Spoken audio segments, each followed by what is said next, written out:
Un privilegio de saludarles nuevamente en esta semana. Gracias por acompañarnos en este canal donde pretendemos dar lecciones de la Escritura que sean vida para vida. Enseñar, instruir, dar claves para entender la Escritura que sirvan de una manera adecuada para vivir una vida cristiana lo más auténtica posible. Como todas las semanas, quiero agradecerle a quienes se dan el trabajo de comentar y escribirnos. Los comentarios son muy importantes porque de alguna manera retroalimentan lo que venimos haciendo en solitario. Las recomendaciones que nos dan, les agradezco mucho. Las sugerencias que nos dan también. Los comentarios que hacen en relación a dudas que surgen de los temas que presentamos también ayudan mucho porque eso me permite evaluar si lo que estoy haciendo es correcto o no y si necesita ser reafirmado, analizado o reflexionado otro pensamiento.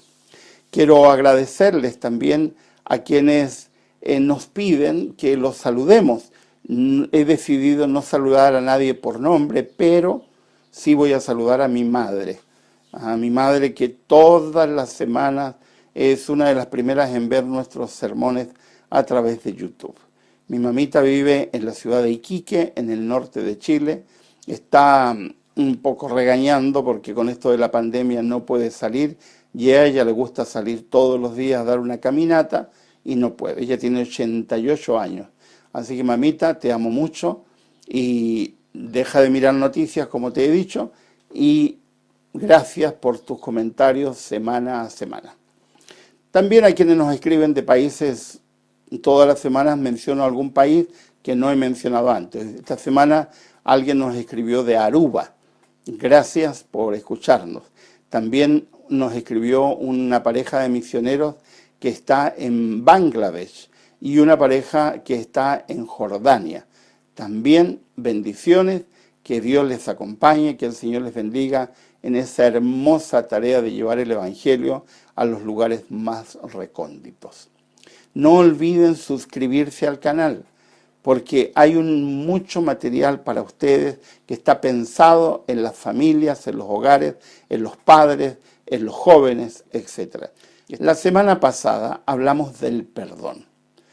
Y hoy día vamos a hablar del perdón nuevamente, pero en vinculación a algo que necesita ser aclarado y entendido.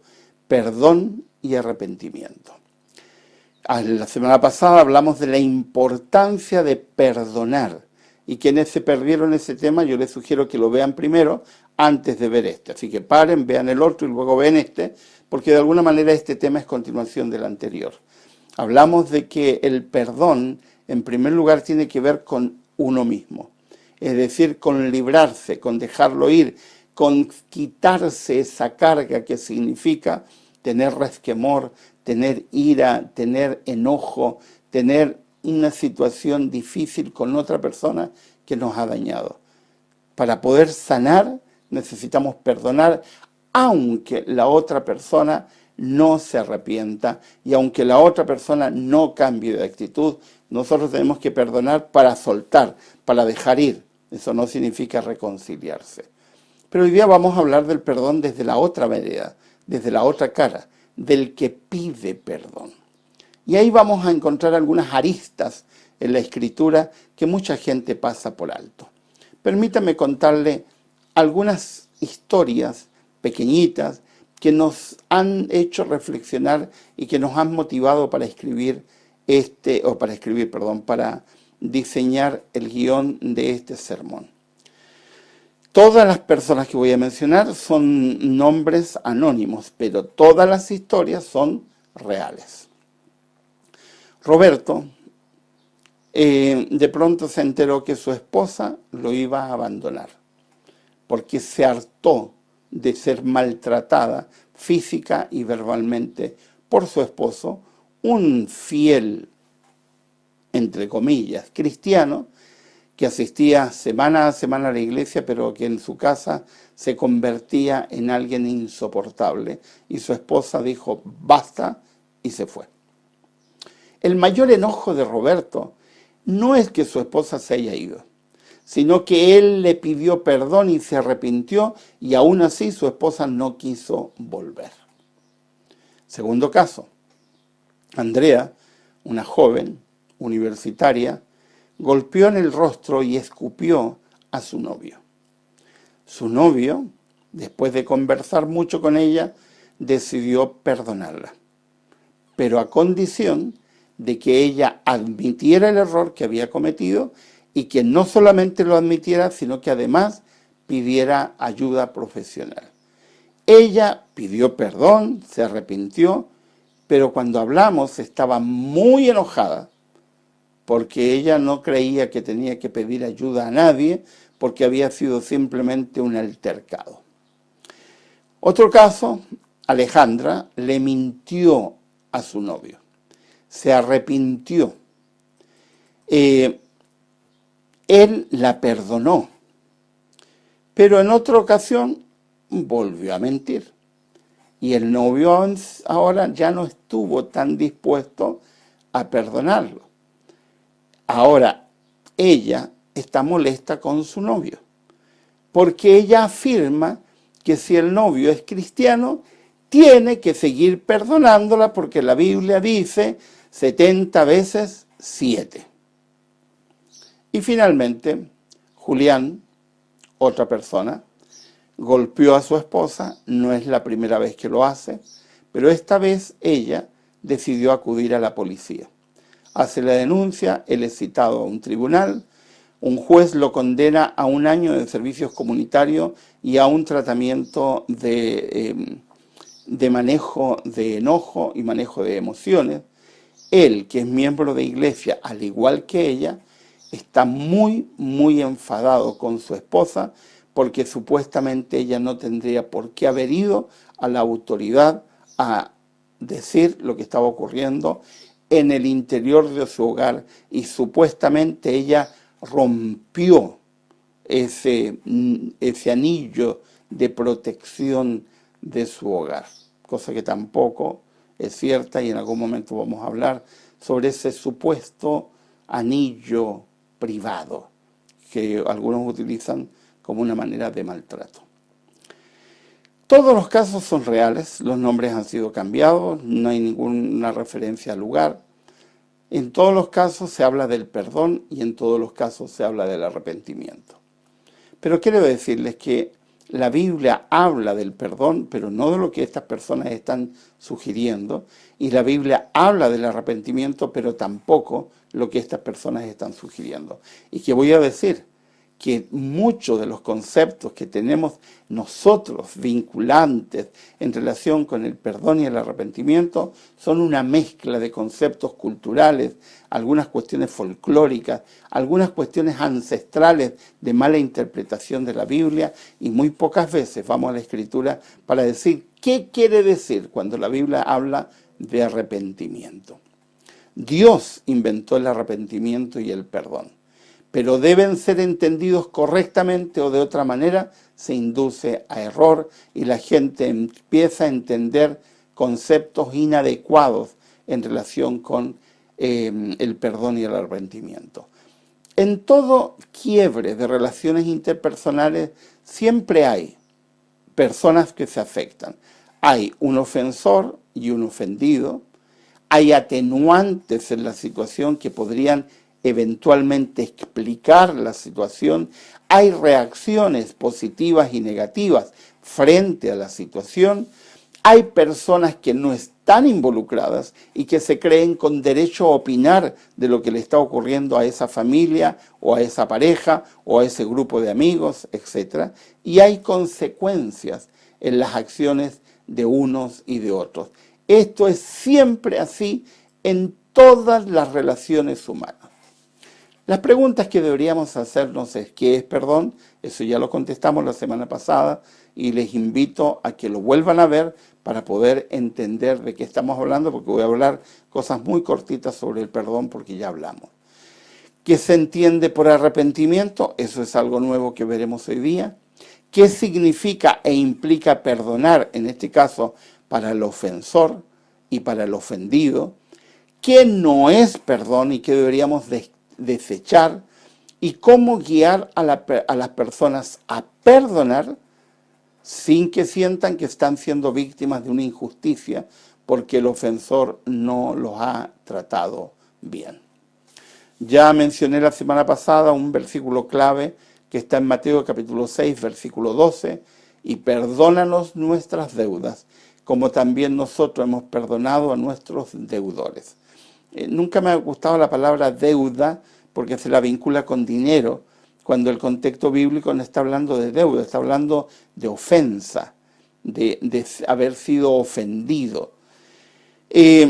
Hay algunos elementos que necesitan ser comprendidos en relación con los tipos de perdón. Hay un perdón que es judicial, eso la Biblia menciona muchos ejemplos, es decir, un perdón que lleva a la remisión o al indulto por lo que hicimos. Este perdón es un perdón que está mencionado en la Biblia en muchas ocasiones y que generalmente es el perdón que Dios otorga. Fíjense bien, por eso que hablamos de gracia. Dios otorga un perdón que en el fondo implica indulto, porque no tenemos que vivir las consecuencias totales y absolutas de lo que hemos hecho, porque Dios nos quita toda la consecuencia, no absolutamente, pero nos quita muchas cosas para poder vivir adecuadamente nuestro perdón en el contexto de la gracia. Nosotros no vamos a tener que estar pagando eternamente, como dice la novela de Dante Alighieri, La Divina Comedia, como algunos tendrán que estar en el purgatorio purgando pecados o otros siendo quemados eternamente por lo que han hecho. Perdón, esas ideas son absurdas y la Biblia no las menciona. La Biblia habla de que Dios nos indulta, Dios nos quita. Dice la imagen bíblica de Miqueas, Dios toma nuestro pecado y lo tira al fondo del mar, que es una manera metafórica de decir que Dios olvida nuestro pecado. Pero hay otra faceta del perdón, que tiene que ver con el perdón psicológico. Se refiere a nuestra persona.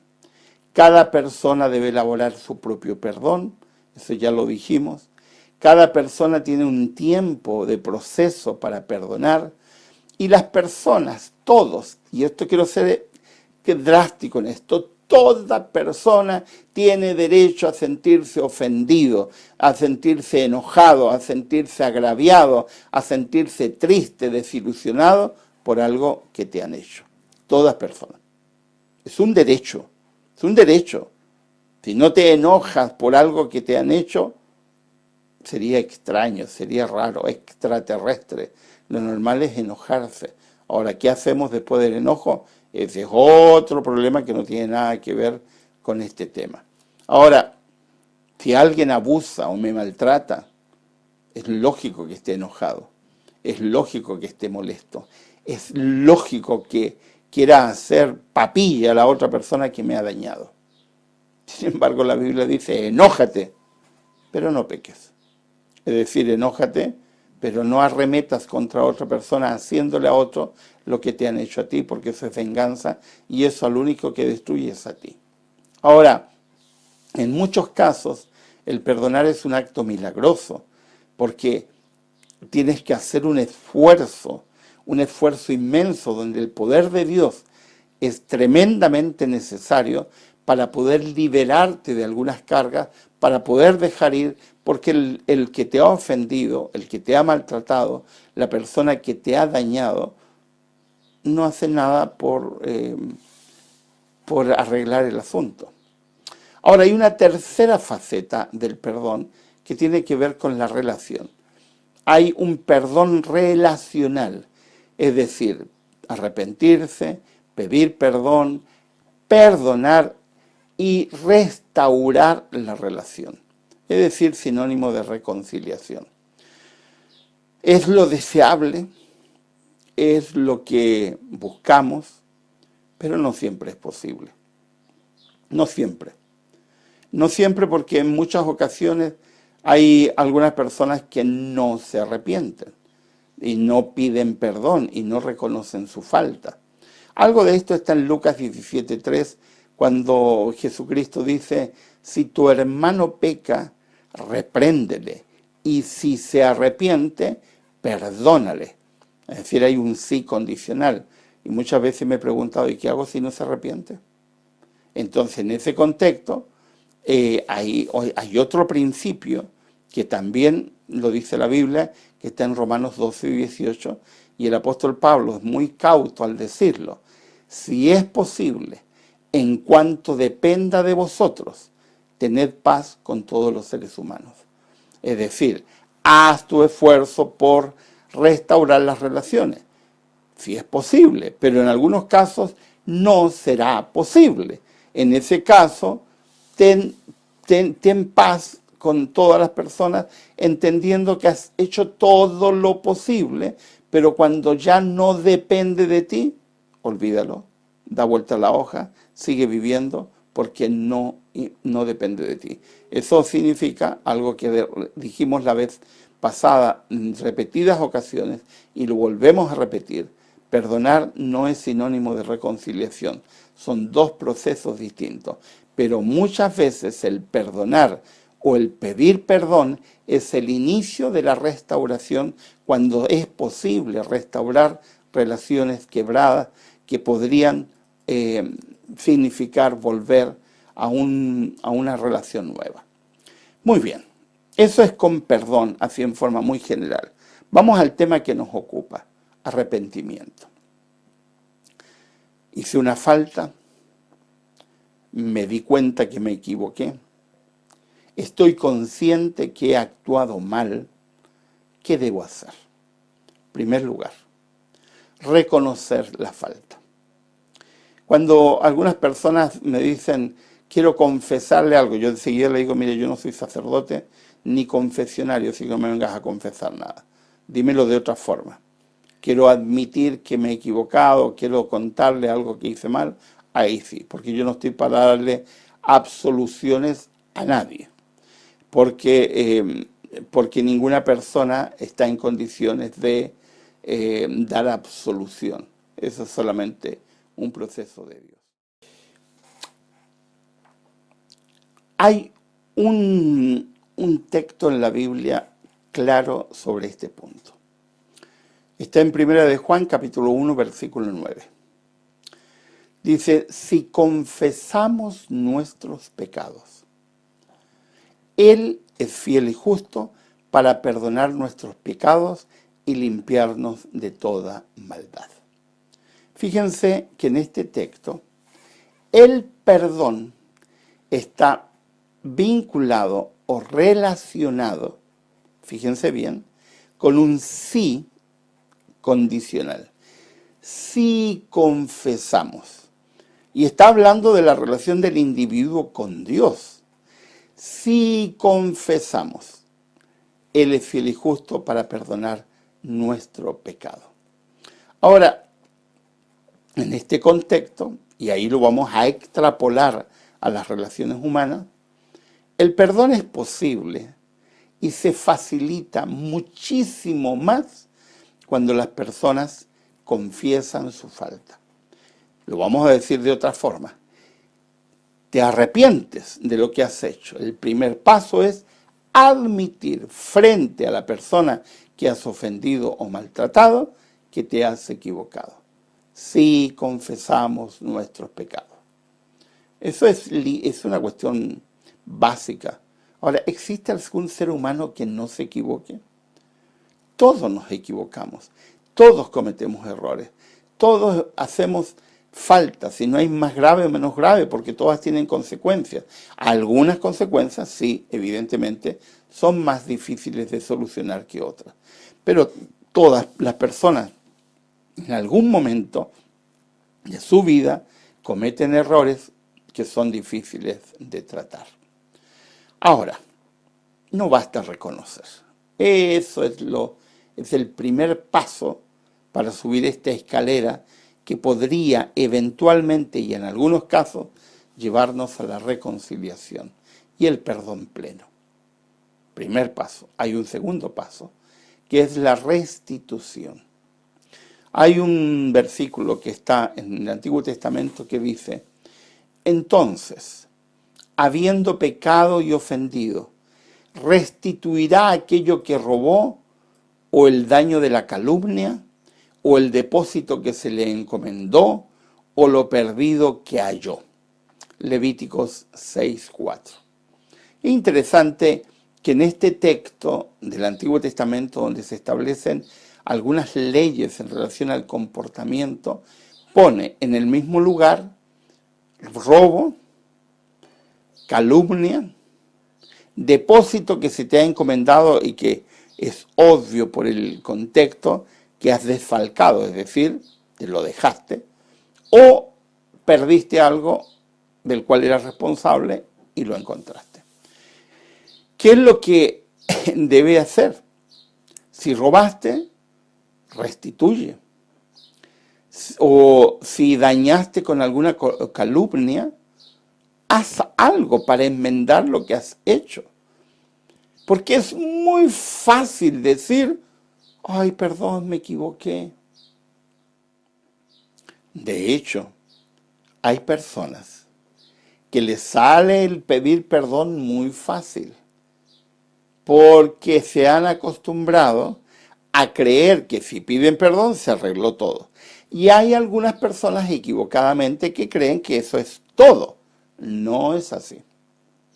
El perdón implica, el arrepentimiento para pedir perdón implica, tal como lo dice Levíticos, restaurar, devolver. Es decir, significa de alguna manera hacerte cargo del daño que has provocado con tu acción. Porque si alguien se arrepiente y luego no hace nada, es re fácil. Es decir, ¿cómo quieres que te crean? Si no has hecho el trabajo mínimo, por ejemplo, robaste, restaurar lo robado. Yo recuerdo haber conversado con alguien en una cárcel que estaba muy enojado con el sistema, según él, un mal sistema, que él hizo un robo grande, y el Estado le confiscó todas sus propiedades para amortizar el robo que él había provocado y que se había gastado el dinero. Y él estaba enojado porque le habían quitado sus propiedades. Eso no es justo. Esas propiedades me costaron mucho. Y a la otra persona que le robaste también. Lo justo es lo que hizo el Estado. Se quedó con tus propiedades, bueno, no se quedó con tus propiedades, tomó tus propiedades, fueron rematadas tus propiedades y con ese dinero se devolvió una buena parte de lo que habías robado. Eso es lógico, eso es restauración. Ahora, hay cosas que son más difíciles de restaurar. ¿Cómo restauras la confianza en el contexto de una persona que te mintió? ¿Cómo restauras la confianza en el contexto de la calumnia? Los calumniadores son asesinos de la reputación ajena. Yo he sido calumniado muchísimas veces y aunque me han pedido perdón, los efectos es difícil de restaurar. Es como abrir una almohada de plumas y dejar que las plumas vayan por el viento y recomponer, recuperar. Es muy difícil, es muy difícil. Ahora, aunque es difícil, hay que procurar restaurar, porque si no hay restauración, entonces la cosa no funciona y estamos en una situación muy difícil. Pero hay otra cosa más, hay otra cosa que tiene que ver con una cuestión del sentido común. Tiene que ver con abandonar la conducta que has realizado, por lo menos esa y con esa persona.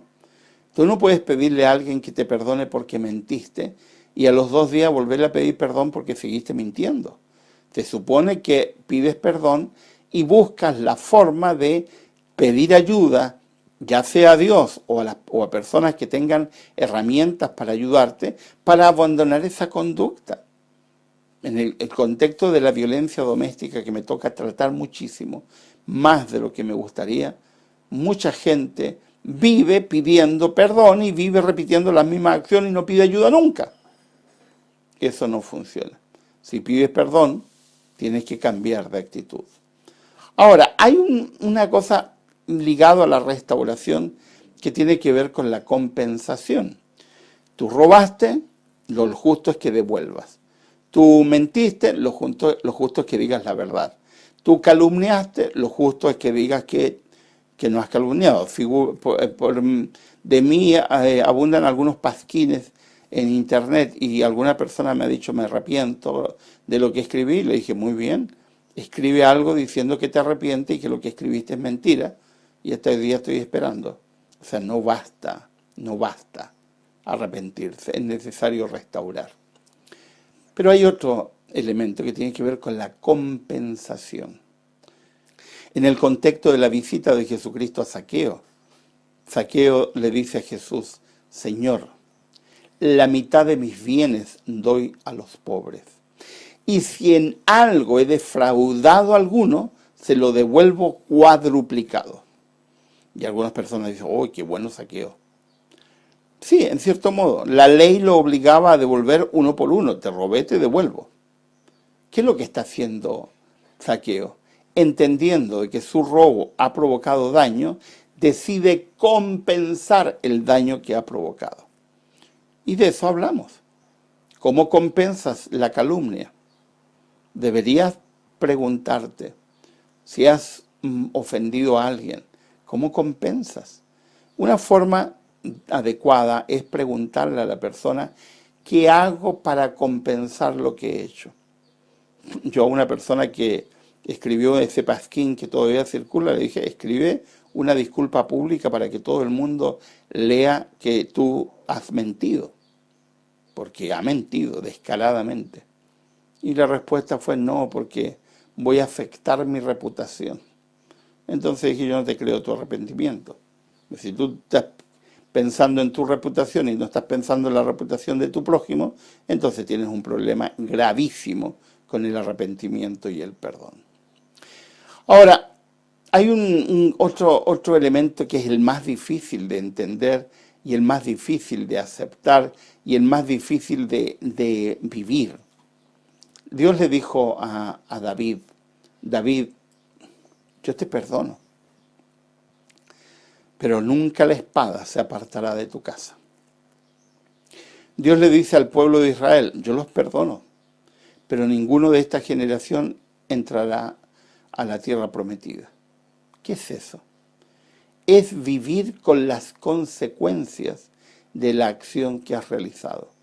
Es decir, aprender a entender que toda acción tiene una reacción. Si tú hiciste algo malo, dañaste a alguien, maltrataste, ofendiste, calumniaste, injuriaste, lo que sea, no puedes esperar que no existan consecuencias. Pueden haber consecuencias relacionales, pueden haber consecuencias laborales, pueden haber consecuencias matrimoniales, pueden haber consecuencias legales, pero no puedes evadir la consecuencia, porque evadir la consecuencia significa no entender. David lo entendió, le costó, pero lo entendió. No estoy seguro que los israelitas lo hayan entendido porque siguieron haciendo tonterías mientras iban por el desierto. Pero lo que la Biblia dice es que el arrepentimiento es importante, pero si pides perdón y has sido perdonado, tienes que atenerte también a las consecuencias. En el contexto de algunas de las historias que les conté al comienzo, Roberto no logró entender que su esposa lo perdonó, porque realmente lo perdonó, pero ella decidió no vivir más con él porque le perdió la confianza y decidió no exponerse nuevamente a algo que había sido tremendamente doloroso. No tienes derecho a cuestionar lo que ella hizo, porque tú no sabes qué harías tú en las circunstancias de ella. Lo importante aquí es ser empático con una situación donde parte de no obtener la reconciliación es precisamente por las consecuencias de la acción que has realizado. Ahora, en algunos casos, ¿es posible restaurar la confianza? Claro, pero no en todos. Más si tú no cambias de actitud y la persona no cambia de forma de ser. Esto es importante, porque cuando queremos ser perdonados, nos arrepentimos y no queremos recibir la consecuencia, no estamos pidiendo perdón. Lo que estamos pidiendo es impunidad. Y eso no es lo que la Biblia dice. La Biblia habla del perdón. Yo creo en el perdón. Creo que el perdón es importantísimo para la restauración de las relaciones interpersonales. Pero no creo en la impunidad. Robaste, muy bien, devuelve, pero hazte cargo. Hazte cargo. Mentiste. Eso trajo daño. Pues hazte cargo. ¿Es posible perdonar? Sí, siempre. Siempre, porque Dios nos da poder para perdonar. Y porque es necesario que nos libremos de esas cargas que nos oprimen, que nos asfixian para seguir viviendo. La reconciliación no siempre es posible. Tampoco debemos obligar a alguien a perdonar, porque cada persona tiene sus propios procesos, sus propios momentos. Cada persona debe vivir su momento y su perdón en su contexto y a su manera. Todo acto humano trae consecuencias. Y las acciones que destruyen las relaciones humanas también traen consecuencias. Y eso tenemos que aprenderlo. Yo no sé en qué momento Pedro logró que los discípulos, sus compañeros, lo perdonasen por lo que él hizo, la traición contra Jesús. Pero en algún momento lo hicieron, se ganó de nuevo la confianza. Pero conociendo a esos discípulos y conociendo la naturaleza humana, no debe haber sido fácil. No debe haber sido fácil. No, sino tiene que ver con las actitudes. Una de las cosas difíciles de todo este tema es las personas que no se arrepienten. Alguien me decía en el contexto de una violación, una señorita, lo que más me duele es que esa persona no haya demostrado nunca ni la más mínima actitud de arrepentimiento, ni la más mínima actitud de querer hacer las cosas bien. Simplemente ha seguido siendo la misma persona e incluso se ha reído de mí en más de alguna ocasión. Por eso que, y me hablábamos en el contexto de una persona que no había querido hacer nunca la denuncia. Yo le decía, eso es un craso error. Sí, pero el que me aconsejó dice, no lleves esto a un tribunal porque trae oprobio a la iglesia. No, no trae oprobio a la iglesia, no. Lo que trae oprobio a la iglesia es que nosotros hagamos vista gorda frente a algunas situaciones que nunca deberíamos permitir. Nunca deberíamos permitir. Deberíamos ser inflexibles en señalar lo que está mal, pero también ser coherentes y amables para intentar restaurar a quien quiere ser restaurado, porque nadie puede ser obligado a la restauración. ¿Es posible el perdón? Sí. ¿El arrepentimiento y el perdón van juntos? Sí y no. Porque nosotros necesitamos perdonar aunque la persona no se haya arrepentido. Pero el arrepentimiento ayuda muchísimo para que las personas te perdonen y para poder, en algunos casos, cuando es posible, restaurar las relaciones rotas. El arrepentimiento tiene algunas leyes que tienen que ser seguidas como para que podamos creer que las personas que se han arrepentido realmente lo han hecho de todo corazón. Yo confío en que sigamos estudiando, reflexionando sobre un tema que sigue teniendo muchas aristas: arrepentimiento y perdón. Que Dios les bendiga, que el Señor les acompañe y espero que esta reflexión les haya ayudado a pensar que no es tan sencillo simplemente decir, por favor, perdóname. Hay que hacer algunas cosas y si esas cosas no se hacen, entonces pedir perdón en muchos casos simplemente no es creíble. Que Dios les bendiga, que el Señor les acompañe para perdonar, para arrepentirse y pedir perdón y para pedir fuerzas del Señor y ayuda profesional cuando sea el caso para restaurar relaciones que han sido rotas por no haber hecho las cosas como corresponde. Que Dios les bendiga, un abrazo allí donde quiera que estén. Nos vemos la próxima semana.